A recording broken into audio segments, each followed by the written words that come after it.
Boards में 100 दिन से भी कम रह गए हैं। आई एम श्योर सबके दिमाग में चल रहा होगा कि जेई पे ज़्यादा फोकस करूँ, बोर्ड्स पढ़ूँ, बैलेंस करूँ, नहीं करूँ, अभी छोड़ देता हूँ, एक बाद में देखता हूँ। ऐसे क्वेश्चन सारे बच्चों के दिमाग में चल रहे होंगे। Hello everyone, welcome back to my channel, this is Ashita. इन क्वेश्चंस को जवाब देने आई हूँ मैं आज। सो गाइस, अब जो मैं आपको बताने वाली हूँ, it is going to be very important for you. ठीक है, ये शायद आपको भी इतना आगे का नहीं पता होगा। Let me give you a bigger picture. आप पूरी पिक्चर की एक अंडरस्टैंडिंग समझो। अब बहुत बच्चे जेई दे रहे हैं, पूरा 100% जोश है कि भाई मैं आईआईटी क्रैक कर दूंगा, right, and I am very proud of you. आप लोग एग्जाम के लिए प्रिपेयर कर रहे हो, ठीक है, अपना बेस्ट फुट फॉरवर्ड रखो, but let's be a little realistic, right. हमें आगे का भी सोचना है। जेई से हम कॉलेज के अंदर तो चले जाएंगे, कॉलेज के बाद क्या होता है, कहाँ पे हमें क्या किस जर्नी में हेल्प चाहिए होगी, उस चीज़ को एक बार समझ लेते हैं। अब बच्चों को लगता है कि बोर्ड्स की इतनी इंपॉर्टेंस रह नहीं गई है बिकॉज सीयूईटी इंट्रोड्यूस हो गया है, तो अगर मुझे डीओ में एडमिशन लेना होगा मैं एग्जाम से ले लूंगा, जेई पढ़ना है वो भी एक एग्जाम है, तो बोर्ड्स की क्या जरूरत है। This is very or wrong. Boards are extremely extremely extremely important. कैसे और क्यों, अब ये सुनो। एक हाइपोथेटिकल सिनेरियो लो कि आपने अपना जेई दिया और वो एकदम एवरेज गया, ठीक है, जो कि केस होगा 80% बच्चों के साथ। क्योंकि एग्जाम सिर्फ आपकी प्रिपरेशन के बारे में नहीं है, एग्जाम सिर्फ आपके हार्डवर्क के बारे में नहीं है। एग्जाम में एक बहुत बड़ा फैक्टर यार प्ले करता है लक। जिस दिन आपका स्लॉट है उस दिन अगर आपका टाइम सही ना हो, उस दिन आपके सितारे आपके फेवर में ना हो, what will you do then. अब ऐसा नहीं होना चाहिए कि हम एक एग्जाम के लिए अपनी पूरी लाइफ को दांव पे लगा दें, राइट। को समझाती हूँ एक very nice approach on how to tackle the JEE with your boards. सबसे पहली चीज, अपने दिमाग में से ये गलत फहमी बिल्कुल इरेज कर दो, मतलब एक रबड़ लो, उसको बिल्कुल मिटा दो कि बोर्ड्स इंपॉर्टेंट नहीं है। आपने जेई क्रैक करा, ठीक है, और आपकी एक रैंक आई और उससे आप एक मान लो डिसेंट कॉलेज में चले गए। कॉलेज में जाके आपने इंजीनियरिंग कर ली, आपका सपना तो पूरा हो गया।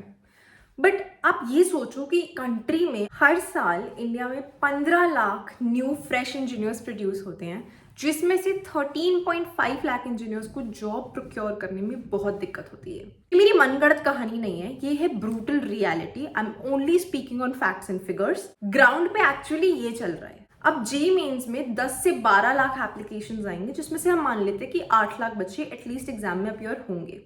इसमें से JEE mains is only going to offer 54,000 के आसपास सीट। उन बच्चों का क्या जिनका जेई मेंस क्लियर नहीं होगा, वो डेफिनेटली टियर 2 या टियर 3 इंजीनियरिंग कॉलेजेस में जाएंगे, या हो सकता है वो ड्रॉप लेके दोबारा प्रिपेयर करें। इसके बाद इसने अपनी इंजीनियरिंग कंप्लीट करी, बहुत मेहनत करी, बहुत ऑनेस्टी से, बहुत लगन से पढ़ाई करी, एंड उसने एक जॉब ले ली। जॉब मिलने में हम रियलाइज करते हैं कि कंपटीशन बहुत ज़्यादा बढ़ चुका है, तब हम सोचते हैं हमारे पास दो रास्ते हैं, या तो हम मास्टर्स के लिए चले जाएं या फिर हम कोई और बेटर अपस्किलिंग करके एक बेटर जॉब ले लें। अभी आप छोटे हो, आपने कभी हो सकता है मास्टर्स के बारे में सोचा ना हो, बट अगर आपने अभी तक नहीं सोचा, कॉलेज एक ऐसी जर्नी है जो आपको मजबूर कर देगी सोचने में इस बारे में कि क्या मैं जेन्युइनली मास्टर्स करना चाहता हूँ, क्या ये एक रास्ता है जो मेरे लिए फ्रूटफुल रहेगा, क्या मुझे एक नई अपॉर्चुनिटी मिल सकती है इस रास्ते पे। आपका फिर से दोबारा एक नया तरीका सिलेक्शन प्रोसेस शुरू होगा।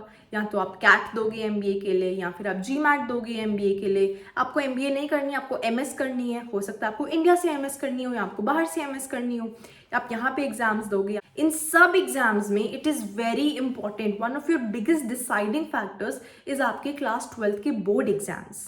जिन चीजों को हम आज वेटेज नहीं दे रहे, वो इतने सालों बाद घूम फिरकर वापस हमारे पास आएंगी टू रिमाइंड अस कि काश मैं तब पढ़ लेता, काश मैंने तब इन एग्जाम्स की इंपॉर्टेंस को समझा होता और आज ये दिन मुझे नहीं देखना पड़ता। 5 साल बाद वो सिचुएशन आपके लिए ना खड़ी हो, इसलिए मैं आपको आज बता रही हूँ कि जितना टाइम जेई मेंस को दे रहे हो, बोर्ड्स को उतना इंपॉर्टेंस देना शुरू कर दो यार। अब ज्यादा दिन नहीं रह गए हैं। अब मैं आपको नहीं बोलूंगी कि आप बोर्ड को छोड़ दो, इग्नोर कर दो, निग्लेक्ट कर दो कि प्रैक्टिकल्स के बाद हम पढ़ना शुरू करेंगे। जेई मेंस ने भी ये क्राइटेरिया रखा है कि आपको 75% चाहिए 12th क्लास में, तो आप समझो इंपॉर्टेंट है ये एग्जाम्स। 5% से जेई क्लियर हो जाएगा, बट आगे के कंपेटिटिव एग्जाम्स में ये मार्क्स कहीं स्टैंड नहीं करते। करनी पड़ेगी बहुत मेहनत, डबल हो गई आपकी मेहनत। जेई भी पढ़ना है, बोर्ड्स भी पढ़ना है। बच्चे सोच रहे हैं ना कि मुझे तो मास्टर्स नहीं करनी, ये सब फालतू बात है जो मैम बोल रही हैं, मुझे तो बोर्ड से कोई मतलब नहीं है।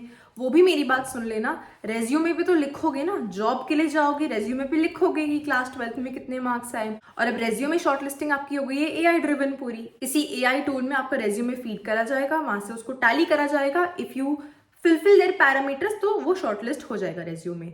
उस रेज्यूमे में बहुत कंपनीज जो आपकी ड्रीम कंपनीज होंगी कि मुझे कंप्यूटर इंजीनियरिंग करके 50 लाख का पैकेज उठाना है, 60 लाख का पैकेज उठाना है, करोड़ों की प्लेसमेंट उठानी है, वहाँ पे कंपनीज का आपको पता है शॉर्ट लिस्टिंग क्राइटेरिया होता है कि ये बच्चे की अकेडमिक परफॉर्मेंस अच्छी होनी चाहिए, प्रोजेक्ट्स कर रहे हो, डीएसए कितने भी अच्छे से पढ़ा हो, वहाँ पे तो क्लियर नहीं हो पाएगा, राइट? सो नो मैटर आपको आगे जाके मास्टर्स करनी है, आपको आगे जाके जॉब करनी है, तो अगर पता भी नहीं है कि आपको क्या करना है, कि एक बात को गांठ मार लो कि बोर्ड्स पढ़ने हैं, बोर्ड्स ऑनेस्टी से पढ़ने हैं, सिंसियरिटी से पढ़ने हैं और उनको पूरी इंपॉर्टेंस देनी है अब से जितनी हम जेईई मेंस को दे रहे हैं। इससे पहले नहीं दी, वेरी गुड, मैं मानती हूँ जेईई मेंस एक डिफरेंट एग्जाम है जिसका कंपटीशन हायर लेवल पे है, आपकी प्रायोरिटी हो सकता है वो हो, सिर्फ उस पर अपना फोकस करा। I am very proud of you, thank you so much. But अब मेरी एक बात मान लो, अब से बोर्ड्स को पढ़ना शुरू कर दो, दिन में 3 घंटा एटलीस्ट बोर्ड्स के लिए निकाल लो अगर सिर्फ जेईई पढ़ रहे हो। जो बच्चे सिर्फ बोर्ड्स को टारगेट कर रहे हैं उनके लिए एक नई वीडियो आने वाली है with a proper detailed calendar and timeline कि आपको किस टाइम में क्या सिलेबस फटाफट खत्म करना है ताकि हम बोर्ड से पहले अपने 3 रिविजन्स कंप्लीट कर लें। इस वीडियो में आई होप मैं आपको समझा पाई हूँ कि बोर्ड्स की आज भी कितनी इंपॉर्टेंस है एंड उनको लाइटली मत लीजिएगा वरना लाइफ में आगे बहुत दिक्कत फेस करनी पड़ सकती है एंड बच्चों को कोई मिस गाइडेंस ना हो या कोई मिस इन्फॉर्मेशन की वजह से आगे मुसीबतें खड़ी कर ले, ऐसा मैं बिल्कुल भी नहीं चाहूंगी। इसलिए मेरी आपसे हाथ जोड़ के रिक्वेस्ट है guys, please now start studying for your boards along with your JEE mains exam. And अब मेहनत करने का टाइम डबल हो गया है, अब आप लीनियंसी नहीं दिखा सकते, ब्रेक्स लेना अब भूल जाओ, छुट्टियां भूल जाओ, फ्रेंड का बर्थडे तब भी आ जाएगा, अपना बर्थडे भी दोबारा आ जाएगा, एवरी ईयर आएगा। Now just focus on your exams, keep working hard, keep studying hard and make sure वो राइट बैलेंस आप दोनों एग्जाम्स के बीच में स्ट्राइक कर सको so that you ace both of them. See you in the next video, till then take care, may God bless you, bye bye.